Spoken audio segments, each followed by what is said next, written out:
Assalamualaikum warahmatullahi wabarakatuh. Halo, selamat pagi semuanya. Jadi kita hari ini akan belajar tentang ketimpangan ketenagakerjaan di Indonesia. Baik, sebelum itu saya ingin memperkenalkan nama saya. Jadi nama saya Muhammad Furkan dengan NIM 23080640016. Sebelum itu, mari kita membahas apa itu ketimpangan tenaga kerjaan di Indonesia. Ketimpangan ketenagakerjaan di Indonesia adalah isu penting yang perlu diperhatikan. Nah, perbedaan akses dan kesempatan kerja yang tidak merata antara berbagai kelompok di masyarakat dapat berdampak signifikan pada kondisi sosial ekonomi negara. Nah, selanjutnya kita akan menjelaskan definisi dan konsep ketimpangan ketenagakerjaan.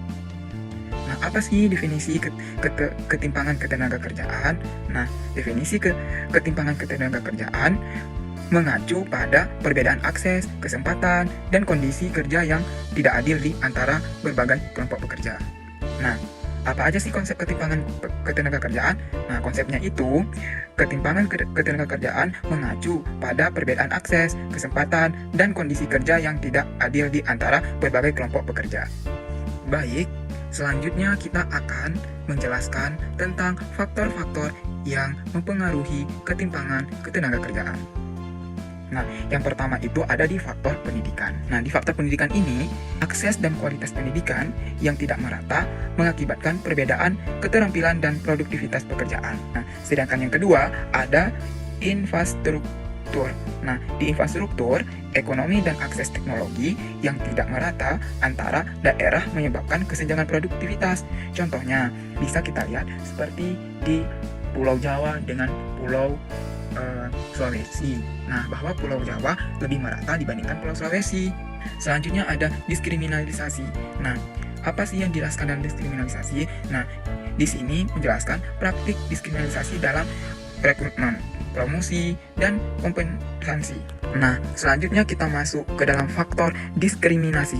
Nah, diskriminasi di sini menjelaskan bahwa praktik diskriminasi dalam rekrutmen, promosi, dan kompensasi berdasarkan jenis kelamin, usia, atau latar belakang dapat memicu ketidaksetaraan.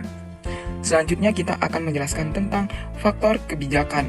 Nah, di dalam faktor kebijakan, kurangnya kebijakan yang komprehensif untuk mendorong pemerataan kesempatan kerja dapat memperpanjang ketimpangan. Baik, selanjutnya kita akan menjelaskan tentang dampak ketimpangan ketenagakerjaan. Nah, yang pertama itu ada dampak ekonomi. Nah, di dampak ekonomi ini menjelaskan bahwa kolaborasi antara sektor publik dan swasta untuk mengurangi kesenjangan. Selanjutnya, ada di dampak di bidang sosial. Nah, di bidang sosial ini menjelaskan bahwa kolaborasi antara sektor publik dan swasta untuk mengurangi kesenjangan. Nah, selanjutnya, dampak faktor individu. Nah, kolaborasi antara sektor publik dan swasta untuk mengurangi kesenjangan. Baik, selanjutnya kita akan belajar tentang kebijakan pemerintah dalam mengatasi ketimpangan ketenagakerjaan. Nah, yang pertama itu ada di inovasi pendidikan. Nah, bagaimana sih caranya? Itu yang kalau dalam inovasi pendidikan menjelaskan bahwa meningkatkan akses dan kualitas pendidikan, vokasi, serta pelatihan keterampilan bagi kelompok rentan. Nah, yang kedua ada di reformasi regulasi. Nah, di sini menjelaskan bahwa mengkaji dan memperbaiki peraturan ketenagakerjaan untuk menghapus praktik diskriminasi. Nah, sedangkan yang ketiga yaitu ada pengembangan infrastruktur. Nah, di sini menjelaskan bahwa memperluas pembangunan infrastruktur ekonomi dan konektivitas di seluruh wilayah Indonesia.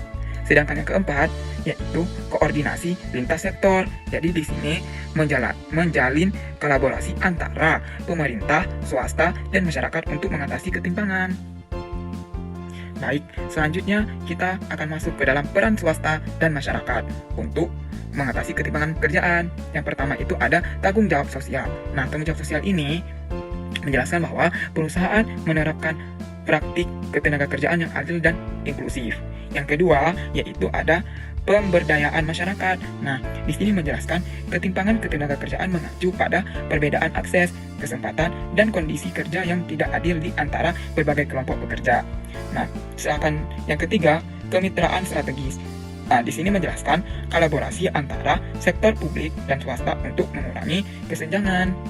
Nah, di sini kita akan belajar dampak. Apa sih dampak kesenjangannya itu? Nah, dampaknya itu ketimpangan ketenagakerjaan mengacu pada perbedaan akses, kesempatan, dan kondisi kerja yang tidak adil di antara berbagai kelompok pekerja.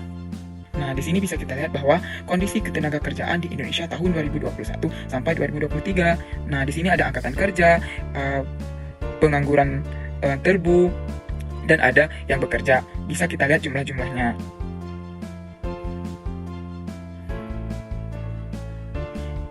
Baik, selanjutnya kita akan masuk ke dalam studi kasus ketimpangan ketenagakerjaan di daerah. Nah, bisa kita lihat di sini ada 4 tabel yang menjelaskan bahwa daerah perdataran upah, kesempatan kerja, dan sektor dominan. Nah, bisa kita lihat bahwa di Jawa Barat perbedaan upahnya sangat tinggi dan kesempatan kerja itu terbatas, dan sektor dominannya yaitu tentang manufaktur.